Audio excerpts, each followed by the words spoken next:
नमस्कार दोस्तों, आज ओशो टीम पहुंची है ज़ेन वैली छतोला मुक्तेश्वर में और हम बात करेंगे माँ रिंकी से जो हमें इस बारे में जानकारी देंगी। नमस्कार माँ। नमस्ते।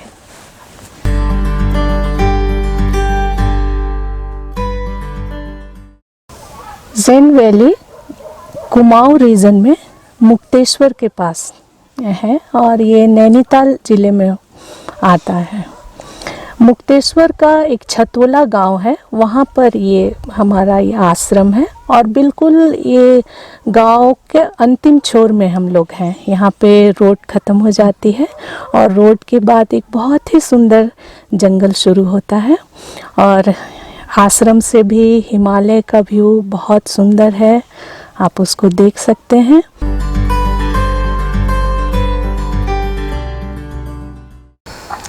ज़ेन वैली एक छोटी सी व्यवस्था है और जो व्यक्ति भी प्रकृति प्रेमी हैं, साइलेंस को जीना चाहते हैं, वो ज़ेन वैली में आ सकते हैं। मैं तो ये कहूँगी कि हर वो व्यक्ति को प्रकृति में आना चाहिए, उसके साथ जीना चाहिए। या तो वो अध्यात्म के रास्ते पे है या संसार के राह पे है, जहाँ भी है उसको प्रकृति में जीना चाहिए। अगर हम उस जीवन में जहाँ मनुष्य से निर्मित जंगल है, जंगल में इसलिए कर रही हूँ, बिल्डिंगें जो बनी हुई हैं मैन मेड हैं, अगर उसके बीच में हम होते हैं तो धीरे धीरे हमारा एक ख़ास तरह का अहम पैदा होता है और एक भाव उसके पीछे आता है कि मैं ही इस विराट में जो हूँ मैं ही हूँ। और जैसे जैसे ये भाव गहराता है हम चीज़ों को बेवजह डिस्ट्रॉय करते चले जाते हैं। हमें लगता है कि हम किसी भी चीज़ को बना सकते हैं, हम किसी भी चीज़ को मिटा सकते हैं। लेकिन जब आप प्रकृति में आते हो, प्रकृति से जुड़ते हो, तो उसके पीछे एक भाव आता है कि ये विराट है और इस विराट के हम हिस्से हैं। जैसे मैं यात्रा कर रही हूँ, उसमें हर इस विराट में हर वो पशु पक्षी भी यात्रा करने के भागीदारी हैं। उसमें पेड़ पौधे, पशु पक्षी, इंसान सभी अपनी अपनी यात्रा में हैं। तो जैसे जैसे ये भाव गहराएगा तो हम एक दूसरे की महत्व को समझते हैं और उन्हें फिर डिस्ट्रॉय करने की दिशा में नहीं सोचते हैं। तो हर वो व्यक्ति, मैं तो कहूँगी जो अध्यात्म के रास्ते पे है या संसार के रास्ते पे है, हर उस व्यक्ति को प्रकृति में कभी न कभी आना चाहिए और ज़ेन वैली ऐसे लोगों का स्वागत करता है। ले तो आई हो मुझे सपनों के गांव में, प्यार की छाँव में छुपाए रखना। ज़ेन वैली में कुछ बैम्बू हट्स बने हुए हैं जिसमें एक साथ 10 से 15 जन रुक सकते हैं। मेडिटेशन हॉल है, वो भी बैम्बू का ही बना हुआ है और किचन है जिसमें खाने पीने की व्यवस्था हो जाती है। सभी मिलकर काम करना अगर चाहते हैं कि सहयोग करें तो उनका भी वेलकम है। किचन में वो भी सहयोग करते हैं, वो अपनी सुविधा के अनुसार।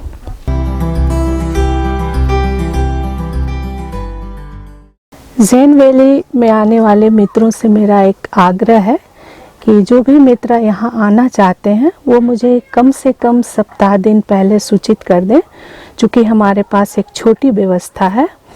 तो अगर आप सूचित कर देंगे तो हमें भी उसकी परेशानी नहीं होगी और आपको भी किसी तरह की कोई परेशानी नहीं होगी।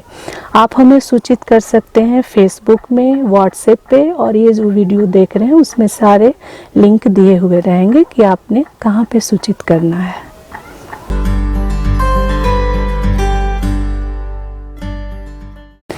मित्रों, ज़ेन वैली में आप गर्मी के दिनों में सब परिवार भी आ सकते हैं। ज़ेन वैली के आसपास घूमने लायक जगह मुक्तेश्वर जो काफ़ी फेमस जगह है, वहाँ टूरिस्ट आते हैं, और नैनीताल है, भीमताल है, जागेश्वर है, और ये जितने भी जगह हैं वहाँ जाकर आप शाम तक वापस बड़े आराम से आ सकते हो। ज़ेन वैली के कैंपस में काफ़ी फलों के वृक्ष हैं। यदि आप मई जून में आते हैं तो आप फलों का भी आनंद ले सकते हैं।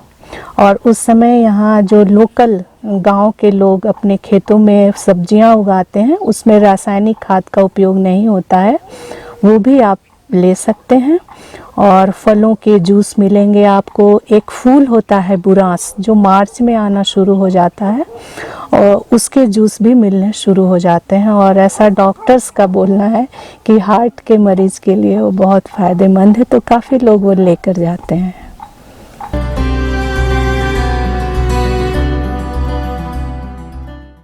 नियरेस्ट हमारा लास्ट स्टेशन जो रेलवे स्टेशन है वो हल्द्वानी है, और एयरपोर्ट पंतनगर है। हल्द्वानी जब आप आएंगे तो वहाँ से शेयर टैक्सी बसेज इधर के लिए आती हैं। 2 जगह हैं, एक तो नथुआ खान और एक शीतला। यहाँ छतोला गांव में नहीं आती है। जो मित्र आते हैं हमारे, तो फिर हम लोग जाकर उनको रिसीव करते हैं। शेयर टैक्सीज मिल जाते हैं। अगर कोशिश कीजिए कि 12 बजे तक हल्द्वानी आ जाएं तो बसेज और टैक्सीज मिलने आसान होते हैं। अगर उसके बाद आप आते हैं तो 2 ऑप्शन है, या तो आप हल्द्वानी रुक जाओ या फिर टैक्सी बुक करके आओ। माँ जी, जैसा मैं कल यहाँ पहुँचा और जैसे ही मैंने यहाँ की कॉटेज और रास्ते को देखा और यहाँ के मौसम को देखा तो मन गदगद हो गया कि ओशो इस अंतिम छोर पर भी बिखरे हुए हैं। और आपने इतना सुंदर आश्रम जो बनाया, जो यहाँ का वातावरण के बारे में बताया, वो बिल्कुल अक्षरशः सही निकला। आज जब ओशो टीम हमारी सुबह जंगल की तरफ गई तो बड़ी सुंदर पक्षियों की आवाज़ सुनने को मिली, एक तरह तरह की रंग बिरंगी चिड़ियाँ देखने को मिली, और इतने सुंदर मकान बने हुए। और आगे जहाँ गए, यहाँ होना ही ध्यान है। बिल्कुल ऐसा आपने जो बनाया है आश्रम, उससे बिल्कुल स्पष्ट नज़र आता है, गहन शांति का अनुभव होता है कि यहाँ रहना ही ध्यान की परिधि में आ जाएगा हमारा।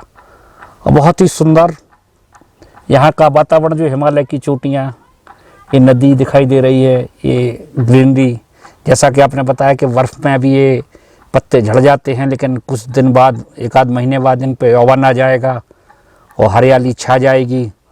और ये कॉटेज जो अभी हमको सड़क से दिखाई दे रही है, दिखाई नहीं देगी, जंगल नुमा हो जाएंगी। तो बहुत ही सुंदर नज़ारा होगा। क्या वक्त होगा। माँ जी, एक थोड़ा सा मैं जानना चाहूँगा, इस यहाँ किस मौसम में आना ठीक रहेगा लोगों के लिए? जी जी जी स्वामी जी, आपने जो कहा ये कि आप जब हम लोग आए और आते के साथ बहुत रिलैक्स लगा, तो हमारा पंच लाइन ही है, अनहद में विश्राम।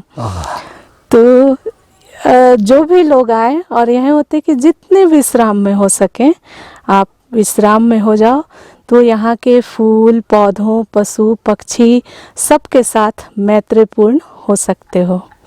और अभी तो ऐसा मौसम है कि अभी फूल वगैरह नहीं दिख रहे हैं, लेकिन ये मार्च से आने शुरू हो जाएंगे और हमारा कैंपस भी पूरा फूलों से भर जाएगा।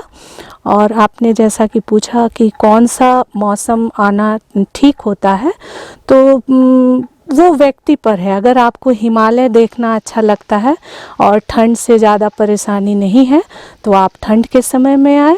उस समय आपको कुमाऊं क्षेत्र में जगह जगह से हिमालय व्यू मिलेंगे, और अपने इस आश्रम से भी बहुत सुंदर हिमालय व्यू है। और जिनको ठंड से थोड़ी परेशानी है, तो वो गर्मी के दिनों में आप इसको, मार्च से जून बहुत ही बढ़िया होता है यहाँ। ज़ेन वैली की तरफ से आप ओशो टीम को बहुत बहुत धन्यवाद। आप लोग यहाँ आए और आप बहुत अच्छा काम कर रहे हैं। सभी ओशो सेंटर्स का परिचय ला रहे हैं लोगों के बीच में, और हमारी शुभकामना है आप ऐसे ही काम करते रहिए। और आप लोगों ने तो मेरा बहुत ही उत्साह बढ़ाया है, इसके लिए बहुत तहे दिल से धन्यवाद आप लोगों का। ओशो ओशो ओशो।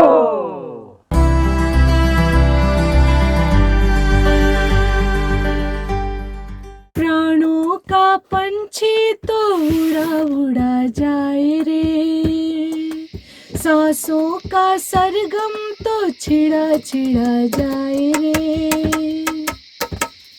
प्राणों का पंछी तो उड़ा उड़ा जाए रे, सांसों का सरगम तो छिड़ा छिड़ा जाए रे, खुशियाँ है मन में अपार रे।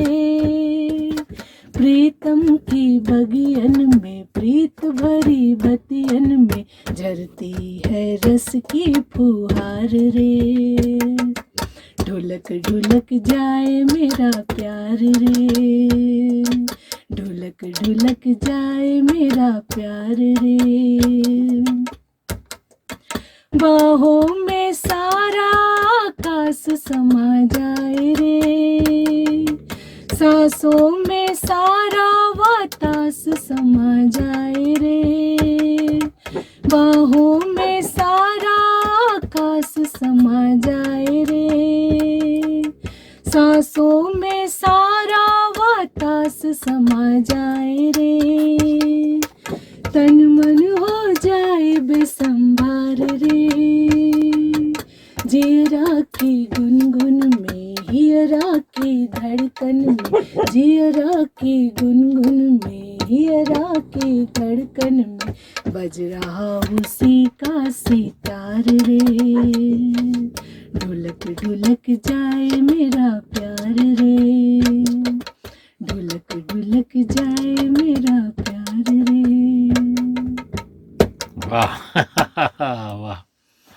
यह शो शुरू करते हैं आगे की कार्रवाई।